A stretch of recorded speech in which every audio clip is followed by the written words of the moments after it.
है class 10th के student के लिए बहुत मस्त वीडियो हम दे रहे हैं।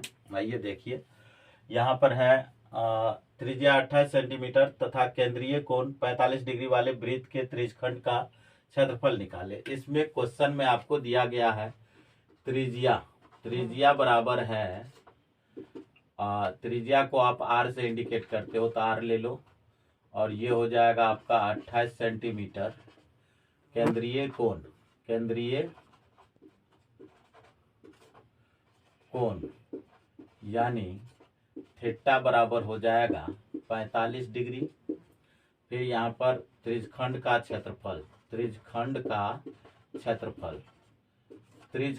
क्षेत्रफल हो जाता है, त्रिज्यखंड का क्षेत्रफल यानी पाई आर स्क्वायर थीटा बटे 360। अब पाई का वैल्यू यहाँ पर हम देखते हैं क्या हो जाता है, 22/7।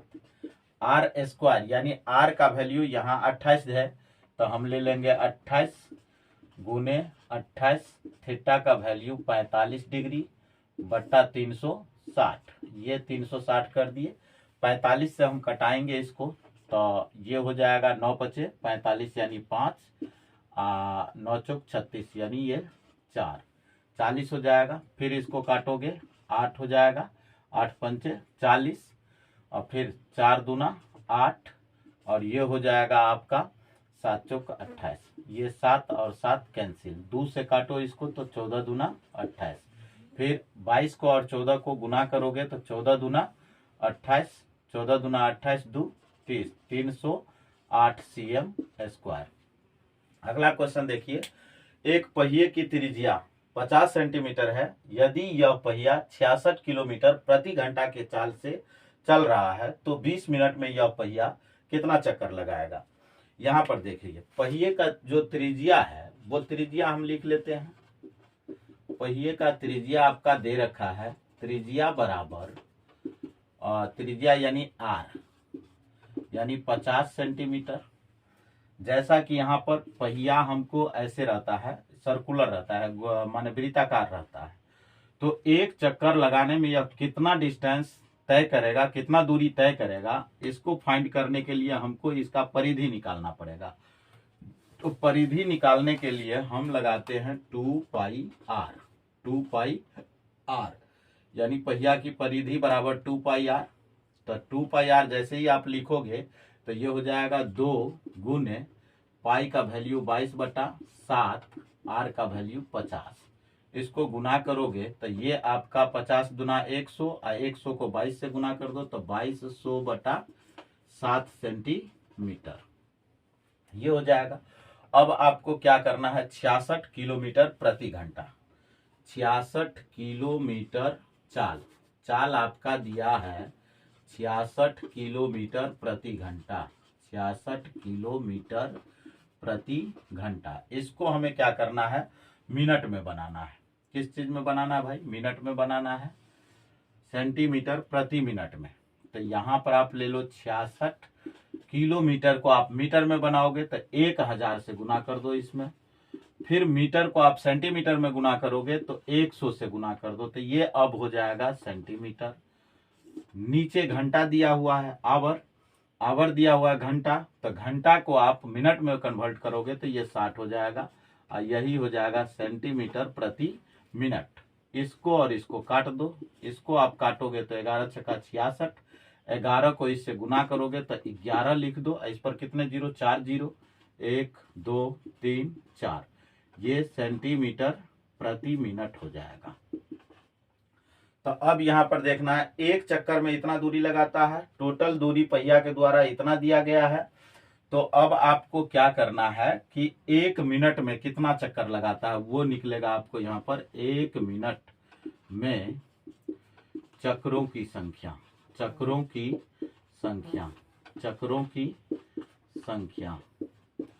बराबर 11/4 बटा, ये हो जाएगा आपका 2200/7। तो बटा 7, तो ये बटा वाला जो है ऊपर हो जाता है, जैसा कि हम लोग जानते हैं। तो ये आप इसको कटाओगे तो 2 0 से 2 0 कैंसिल, 11×2 = 22, ये 2 हो जाएगा, और 1 पर 00 100, इसको कट करोगे तो ये 50 आ जाएगा। 50 को 7 से गुना करोगे, 7 पचे 35, यानी 350 चक्कर हो जाएगा। तो अब 20 मिनट में कितना चक्कर हो जाएगा, तो यहाँ पर लिख लेंगे 20 मिनट में चक्रों की संख्या, बराबर 35 गुने 20, 35 दूना 70, और 70 पर ये 2 जीरो, तो ये 7000 चक्कर हो जाएगा। अगला क्वेश्चन है, एक घन का संपूर्ण पृष्ठ क्षेत्रफल 726 cm स्क्वायर है, तो इसका आयतन ज्ञात करें। जैसा कि आपको पता है, घन का संपूर्ण पृष्ठीय क्षेत्रफल 6 गुने भुजा का स्क्वायर होता है। तो यहाँ पर हम लिख लेंगे घन का संपूर्ण पृष्ठीय क्षेत्रफल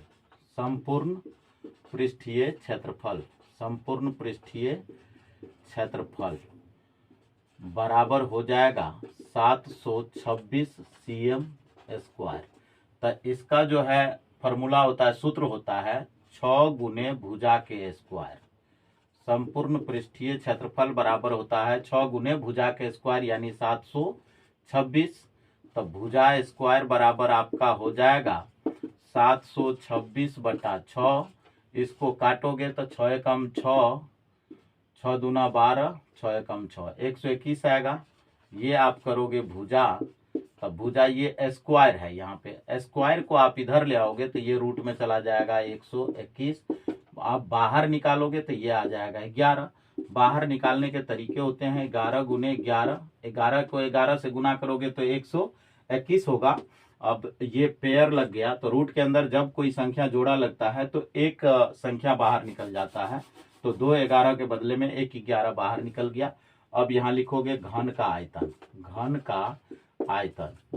आयतन बराबर हो जाएगा आपका भुजा के क्यू बराबर है 11 गुने 11। ये टोटली को आप गुना करते हैं तो आ जाएगा 1331 cm3। यही आपका आंसर हो जाएगा। अगला क्वेश्चन है, एक बेलनाकार खंबे के वक्र पृष्ठ का क्षेत्रफल 264 cm स्क्वायर तथा इसका आयतन 924 cm3 है, तो ऊंचाई ज्ञात करें। बहुत आसान क्वेश्चन है, थोड़ा सा लॉजिक है इसमें। यहाँ पर देख लीजिए, वक्र पृष्ठ क्षेत्रफल, बेलन का वक्र पृष्ठ क्षेत्रफल आप पता कीजिए। और बेलन का वक्र पृष्ठ क्षेत्रफल, जैसा कि आपको मालूम है, बेलन का वक्र पृष्ठ क्षेत्रफल होता क्या है। बेलन का वक्र पृष्ठ क्षेत्रफल दे दिया गया है 264 cm स्क्वायर। तो 264 cm स्क्वायर ये हो जाता है 2 पाई आर एच। बेलन का वक्र पृष्ठ होता है 2 pi R H is equal to 264। अब पाई आर एच बराबर आपका हो जाएगा 264 बटा 2। इसको हम भाग देंगे तो हो जाएगा 132। ये इसको आप ले लो, पाई आर एच बराबर 132, समीकरण फर्स्ट।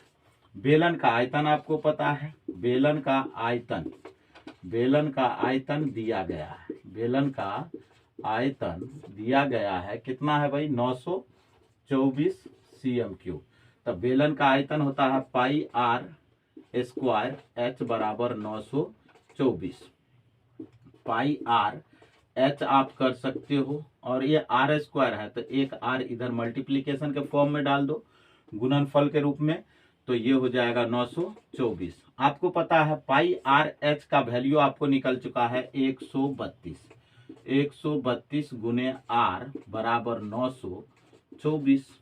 अब यहां से आप ले लीजिए, ये हो जाएगा, आर आपको इधरे रहेगा और ये 924 के तरफ का चला जाएगा, 132 जाएगा।